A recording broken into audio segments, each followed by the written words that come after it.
watching this video because you don't know about SCPs. Well, from the files of Dr. Bob, I present to you SCP-466, aka the Yule Man. Let's get right into this reaction. Well, maybe not reaction, but just something for you guys to watch in case you don't know. And Oliver and Llewellyn, I know you're watching this. A child is sleeping happily in their bed, dreaming of Christmas morning. What they don't hear, as they sleep, is the sound of SCP-4666 slipping into their room. SCP-4666 watches the child for just a moment before reaching into a giant bag. Hi, I'm Dr. Bob, and this is SCP-4666, also known as the Yule Man. SCP-4666 is thought to be a single humanoid entity, but one that has been alive for an incredibly long time. Those who have come into contact with SCP-4666 and lived to tell the tale describe him as being very tall, between 2 and 2.3 meters. He also appears to be very old and very thin. He always appears without clothing, even when the weather is below freezing and would be much too cold for any normal human to survive. Though the true extent of his anomalous properties are still unknown, SCP-4666 seems to be able to travel instantaneously to any location on Earth above the 40th line of north latitude, and may actually be able to travel anywhere on the planet. Encounters with SCP-4666 have only been reported during a very specific time of year, a period of 12 nights running from the night of December 21st to the early morning hours of January 2nd. This period is known as SCP-4666's active phase, and the encounters with the anomalous humanoid creature have been termed Weissnacht events. During these events, SCP-4666 appears at family dwellings, all of which, so far, have a few things in common. 1. They are all isolated in rural areas. 2. They are in locations with snow that covers the area for the duration of the event. And 3. They are all home to a family with at least one child under the age of 8. In places that match all of those characteristics, Weissnacht events sometimes occur and always follow the same basic progression. During the first 7 nights, the children will report seeing a strange figure within the vicinity of the home. The entity will seem to be watching the home from a distance, such as from across a field or from the edge of a nearby forest. Some children have even reported waking up at night to find SCP-4666 watching them sleep through a window. On nights 8 through 11, other family members will report hearing the entity, such as footsteps on the roof or in the attic. A bad-smelling odor will also start to be noticed in the house, but no source of the smell is ever found. These strange occurrences will often lead the family to think their house may be haunted, or that they're being terrorized by a madman. Finally, on the 12th night, one of 2 scenarios can occur. In the first, which happens roughly 15% of the time, families will often report that they heard footsteps during the night inside of their house, but there is never any sign of forced entry like broken windows or doors. In the morning, the children will find crudely made toys at the foot of their beds. For the lucky ones, this is the end of the Weissnacht event for them. The roughly 85% who experience the other scenario are considerably less lucky.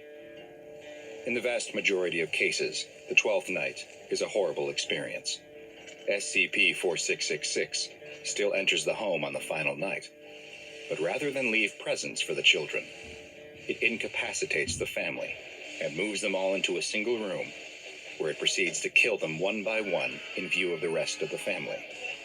The exact method of killing varies from event to event, but there's almost always an element of torture that occurs before they are finally killed, and this torture may serve a ritualistic purpose. The entire family is killed except for one of the children who is under the age of 8. This child is instead abducted and placed into a giant bag SCP-4666 carries with it. SCP-4666's existence was first noted in 1974 by the Foundation's then-new Anomalous Signature Recognition Program. which alerted the Foundation to several suspiciously similar home invasions and murders that occurred throughout the Northern Hemisphere on the night of January 1st. Further research uncovered evidence for what was most likely other Weihnacht events every single year, dating back all the way to the late 18th century, with there being, on average, a little more than 3 events per year.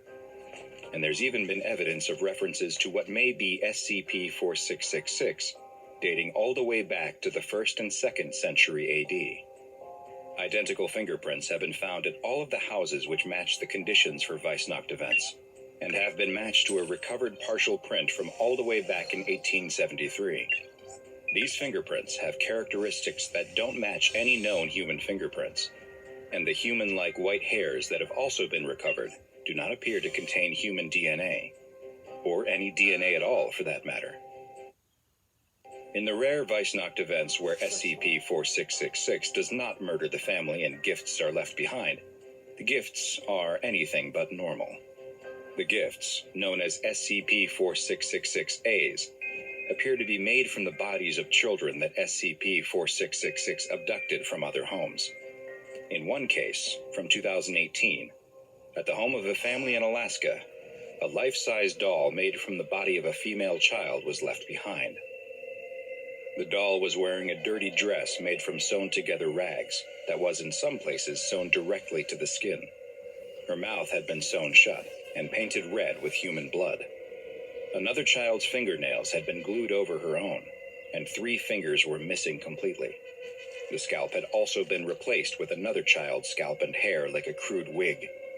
Worst of all, both eyes had been removed and replaced with 2 stones which were painted to look like eyes. But most frightening of all was that the child who had been turned into a doll was somehow still alive. Authorities took the girl to a hospital where she was able to give a brief interview. She explained that the man who abducted her had killed her parents before putting her into a giant bag where there were other children too. SCP-4666 took the children somewhere deep below the earth in a cave system full of ice and bones. There, they were forced to make crude toys until they couldn't go on any longer, at which point they became toys. The girl, now known to be Ekaterina Morozova, had been abducted 2 years previously in a known Weihnacht event. She survived for only 18 hours after being discovered. An autopsy revealed many terrible injuries, and the cause of death was found to be from severe, sustained malnourishment. SCP-4666 has been classified as Keter and is currently not contained. The Foundation monitors web traffic and law enforcement channels for any evidence of SCP-4666 activity, and especially any potential Weihnacht events, such as cases of stalking reported during the 12-night active phase, or other strange phenomena at houses with young children. Should a Weihnacht event be suspected to be in progress, the nearest containment task force is dispatched to attempt to contain SCP-4666 using the standard PDP-8 humanoid first contact protocols. So far, no such containment attempt has been successful. Now go and watch another entry from the files of Dr. Bob, and be sure to subscribe. Yeah, you heard him. Make sure to subscribe. And like the video. Hope you guys enjoyed. Share this with your friends. Hope you guys had a great day at school. And see you guys at the next video next year at another Weihnacht event. No, I'm not kidding. Bye!